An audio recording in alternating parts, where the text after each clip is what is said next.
Hello everyone and welcome to ERA tutorial. I am Aarti Naik. Today I am going to discuss class 5th subject English topic 9, the Try Anti Wanty Gongle Up. Now this poem already this discussion on this poem is over. You can see the link in description box. Today we are going to discuss question and answers of this poem. So in this poem, first question is read the poem aloud using proper intonation. Okay, so now I am reading this poem, listen it carefully. There is a very funny insect that you do not often spy, and it isn't quite a spider and it isn't quite a fly. It is something like a beetle and a little like a bee, but nothing like a woolly grub that climbs upon a tree. Its name is quite a hard one, but you will learn it soon, I hope. So say, try, try anti-wanty, try anti-wanty gongle up. It lives on weeds and wattle gum and has a funny face. It, its appetite is healthy and its manners a disgrace. When first you come upon it, it will give you quite a scare. But when you look for it again, you find it isn't there. And unless you call it softly, it will stay away and mob. So try, try anti-wanty, try anti-wanty gongle up. It trembles if you tickle it or tread upon its toes. It is not an early easy riser, but it has a snubbish nose. If you sneer at it or scold it, it will scuttle off in shame. But it purrs and purrs quite proudly if you call it by its name, and offer it some sandwiches if sandwiches of sealing wax and soap. So try, try anti-wanty, try anti-wanty gongle up. Okay, but of course you haven't seen it, and truthfully confess that I haven't seen it either, and I don't know its address.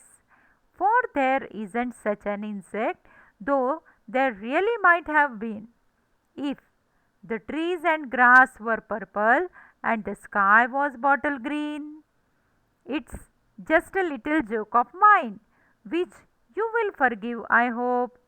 Oh, try, try anti-wanty, try anti-wanty gongle up. Okay, so this was the answer to your question number 1. Read poem loudly.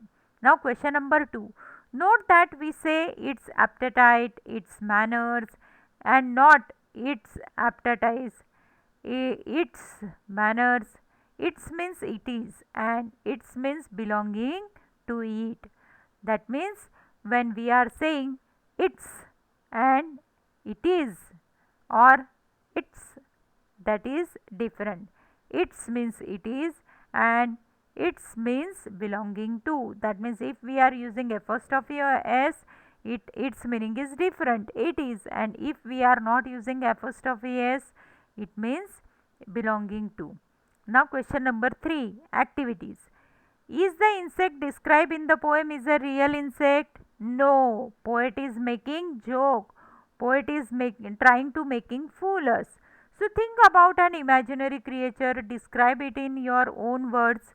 You may draw its picture and label it. So you can imagine a imaginary creature you can make like if you have seen the movies like Cinderella and means any animated movie, you can see that different type of imaginary creatures are there. So you can think of a butterfly which has a mouth like rat and which has wings like crow.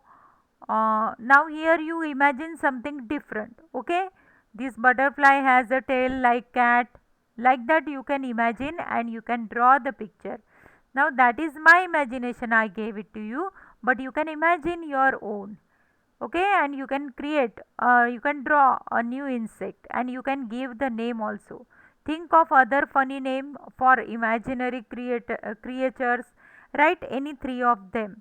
So whatever I describe that butterfly, for that we can give name Rushi Mushi Bati, Rushi Mushi Bati Cutie. Okay, new name of any insect.